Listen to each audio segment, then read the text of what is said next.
Sa faith over pain, mahalaga rin na marunong tayo mag-ignore ng voice of fear. Tulad ng tinuro na to ni Kuya Shem sa atin last time.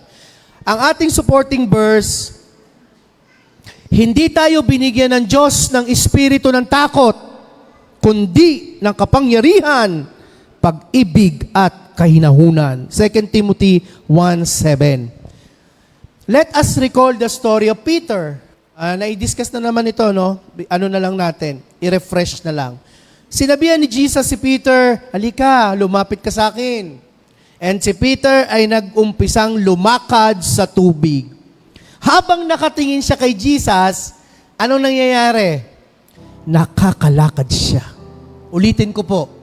Habang nakatingin siya kay Jesus, nakakalakad siya. Pero, nang tiningnan niya na ang hangin,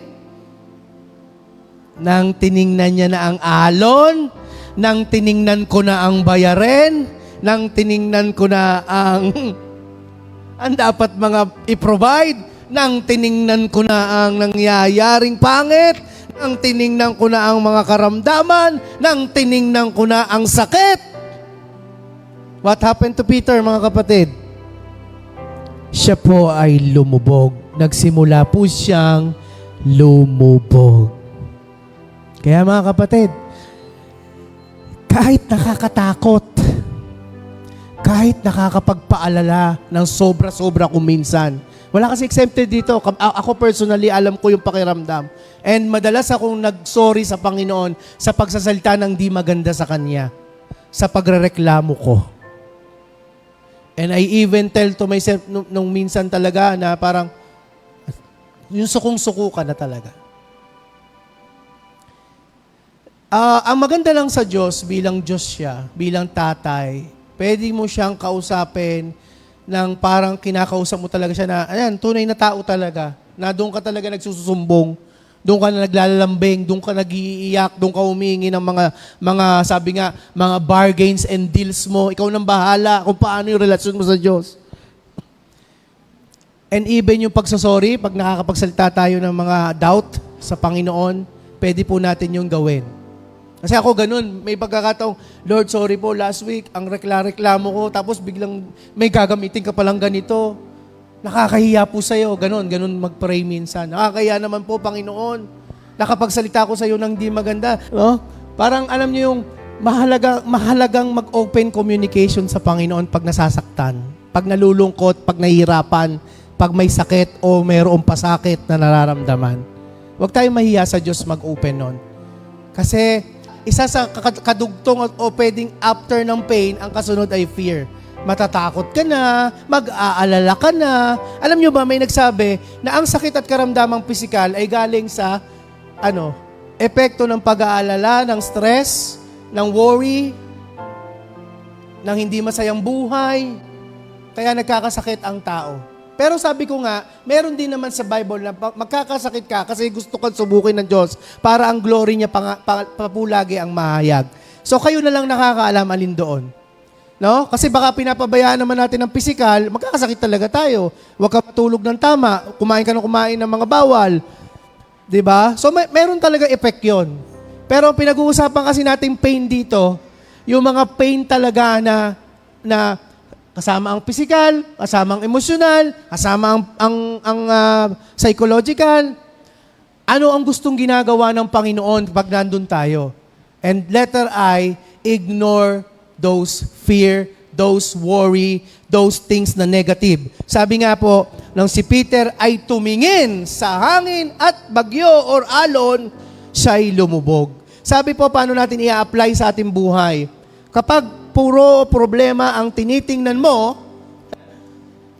natin, so utang, inflation, gobyerno na nakakalungkot, nakakagigil ang mga opisyal na nangungurakot, nakakagigil kayo, nakakagigil ang mga pinaggagawa sa mga pinaghirapan ninyong taxpayer, nakakagigil ang mga ginagawang parang wala lang silang nanakaw na bilyon-bilyon, nakakagigil ang mga katiwaliang ginagawa ng mga opisyal ng gobyerno.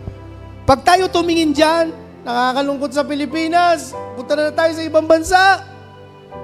Pag tayo tumingin sa mga pangit na yan, Pag tayo tumingin sa bayarin, pag tayo tumingin sa pagkalugi o mga discouragement natin sa buhay, hallelujah, mag-uumpisa tayong matakot at mag-alala.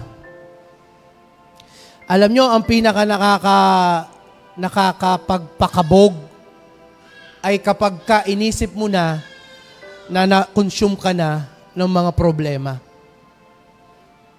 Alam mo yung huwag mangyayari na tinanggap mo na lubog ka ng problema. Kasi para ka na si Peter na nasa ilalim na.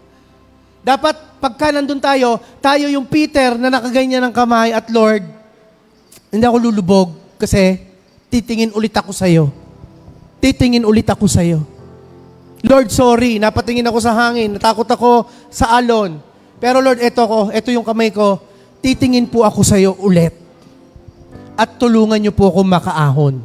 At ako'y naniniwala, very proven, once you're okay with God, your relationship with God is okay, lagi kang iaahon ng Panginoon.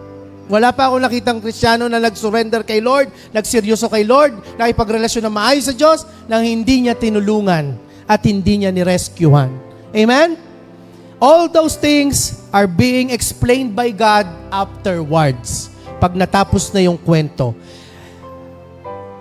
Kapag tumitingin kay Jesus, magkakaroon ka ng peace. Kahit nasa gitna ka pa ng storm. Kapag tumitingin ka kay Jesus, magkakaroon ka ng peace. Kahit nasa gitna ka pa ng storm.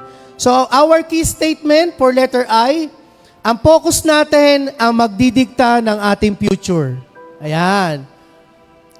Ang focus mo, ang magdidikta ng future mo. Kaya kung nakafocus ka sa promotion, kahit di pa nangyayari, kahit di pa nagaganap, pero ginagawa mong best, maayos ka, you're doing it godly, righteously, and according to your company's rules, naniniwala ko, papunta ka sa promotion.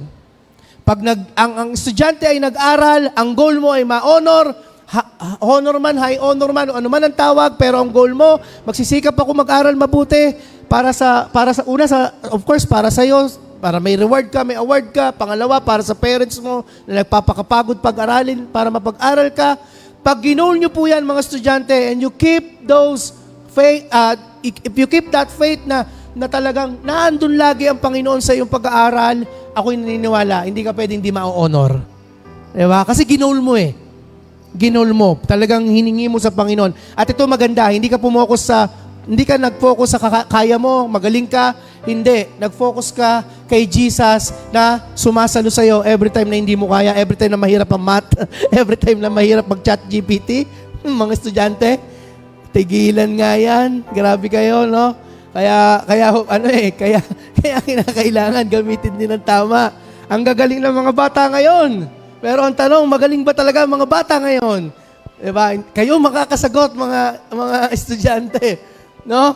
Ang dami kasing paraan ngayon para gumaling sa mga assignments at exam. At napakadali na talaga. Hindi ko tulad ng panahon namin, talaga namang gagawa ka ng paraan para lang makasilip ka sa sagot ng kaklase mo talaga. Para-paraan yan eh, daming way eh. Pero naninilip din ako minsan pag di ako nakapag-aral. Alam mo yun, yung talagang sumisimple ako kasi hindi ako kopyahan eh. Pero pag ako mangongopya, talagang dapat di halata. Talagang kinakailangan magaling ang diskarte. So, isa lang ang ibig sabihin ngayon, mga kapatid. Those fear, those pain na parang, alam mo yun, ipapahintulot, ignorin natin. At ilagay natin ang faith natin kay Lord. Kung si Jesus ang focus mo, magkakaroon ka ng lakas, magkakaroon ka ng kapayapaan. Focus on Jesus and not on the storm. Last, never give up. Letter N.